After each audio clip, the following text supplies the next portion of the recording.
Hello, എല്ലാവർക്കും പുതിയൊരു വീഡിയോയിലേക്ക് സ്വാഗതം. ഇന്നത്തെ എൻ്റെ റെസിപ്പി കപ്പ ബിരിയാണിയാണ്. കപ്പ ബിരിയാണിയിലേക്ക് ഞാൻ എടുത്തിരിക്കുന്നത് ഒരു 300 തൊട്ട് 400 ഗ്രാം വരെ ബീഫാണ്. ബീഫ് ഞാൻ വേവിച്ച് വെച്ചതാണ്. ഞാൻ ഈ വേവിച്ച് വെച്ച ബീഫിൻ്റെ അല്പം ചാറ് ബാക്കിയുണ്ട്. അതിലേക്കാണ് ഞാൻ 1 കിലോ കപ്പ. ഈ കപ്പ ഫ്രഷ് കപ്പയല്ല, ഫ്രോസൺ ആണ്. അപ്പോൾ ഞാനത് വെള്ളത്തിലിട്ട് അതിൻ്റെ ഐസൊക്കെ മാറ്റി കഷ്ണങ്ങളാക്കി അരിഞ്ഞ് വെച്ചതാണ്. ഇനി ഞാൻ ബീഫ് വേവിച്ച കുറച്ച് അതിൻ്റെ ചാറ് ബാക്കിയുണ്ട്. അത് ആ കുക്കറിലേക്ക് തന്നെയാണ്, ആ വെള്ളത്തിലേക്കാണ് ഞാൻ ഈ ഫ്രോസൺ കപ്പ ഇട്ട് കൊടുക്കുന്നത്. ഇനി നമുക്കിതൊരു 2-3 വിസിൽ വരുത്തി കപ്പ നന്നായിട്ട് വേവിച്ചെടുക്കാം. അതിനുശേഷം നമുക്ക് എന്തൊക്കെ മസാലകളാണ് അതിൽ ചേർത്തുന്നതെന്ന് നമുക്ക് നോക്കാം. അപ്പോൾ ഇതിൻ്റെ മസാലയിലേക്കായിട്ട് ഞാൻ എടുത്തിരിക്കുന്നത് സവാള ഒരു 2 എണ്ണം അരിഞ്ഞു വെച്ചത്, പിന്നെ ഇഞ്ചി വെളുത്തുള്ളി, പിന്നെ 2 ബേ ലീവ്സ്, സിന്നമൺ സ്റ്റിക്ക്, കറിവേപ്പില, പച്ചമുളക്. പിന്നെ അതിൻ്റെ പൊടികൾ ഞാൻ എടുത്തിരിക്കുന്നത് 2 തരം മുളക് പൊടി എടുത്തിട്ടുണ്ട്. എരിവുള്ള മുളക് പൊടി, കാശ്മീരി മുളക് പൊടി, പിന്നെ മല്ലിപ്പൊടി, മഞ്ഞൾപ്പൊടി, കുരുമുളക് പൊടി ആൻഡ് ഗരം മസാല. ഇത്രയാണ് ഞാൻ എടുത്തിരിക്കുന്ന മസാല. ഇനി നമുക്ക് പാൻ അടുപ്പത്ത് വെച്ച് നമുക്കിതെല്ലാം മിക്സ് ചെയ്യാം. അപ്പോൾ നമ്മുടെ കപ്പ നന്നായിട്ട് വെന്തിട്ടുണ്ട്. ഇനി നമുക്ക് അതിൻ്റെ മസാല തയ്യാറാക്കാം. ഞാൻ പാനിലേക്ക് അല്പം വെളിച്ചെണ്ണ ഒഴിച്ചിട്ടുണ്ട്. നമുക്കതിലേക്ക് അരിഞ്ഞ് വെച്ച സവാള, ഇഞ്ചി, പച്ചമുളക് എല്ലാം ഇട്ട് കൊടുക്കാം.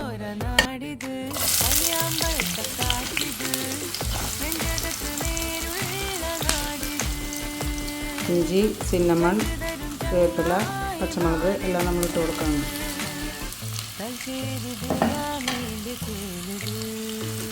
നന്നായിട്ട് നമുക്ക് ഇളക്കി ഒരു ലൈറ്റ് ബ്രൗൺ കളറാവുന്നവരെ നമുക്ക് ഇളക്കി യോജിപ്പിക്കാം.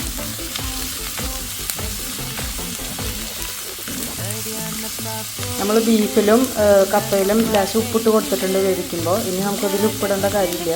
അവസാനം വേണമെങ്കിൽ നമുക്ക് അല്പം ഉപ്പിട്ട് കൊടുത്താൽ മതി. സവാള ഏകദേശം വഴണ്ട് വന്നിട്ടുണ്ട്. ഇനി നമ്മൾ എടുത്തു വെച്ചിട്ടുള്ള എല്ലാ മസാലപ്പൊടികളും നമുക്ക് ചേർത്തി കൊടുക്കാം. അതിൻ്റെ പച്ചമണം മാറുന്ന വരെ നമുക്ക് ഇളക്കി യോജിപ്പിക്കാം.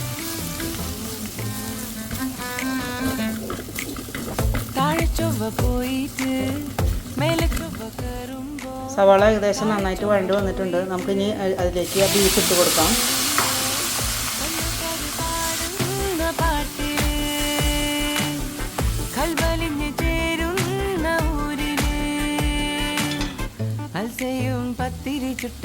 ഇനി നമ്മൾ വേവിച്ച് വെച്ച ബീഫ് ഇട്ട് കൊടുക്കാം.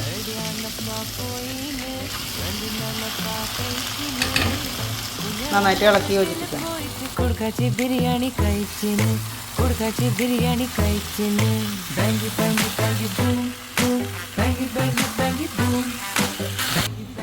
അപ്പോൾ നമ്മുടെ വളരെ ടേസ്റ്റി ആയിട്ടുള്ള കപ്പ ബിരിയാണി ഇവിടെ റെഡി ആയിട്ടുണ്ട്. നമുക്കിനി ഗ്യാസ് ഓഫ് ചെയ്യാം.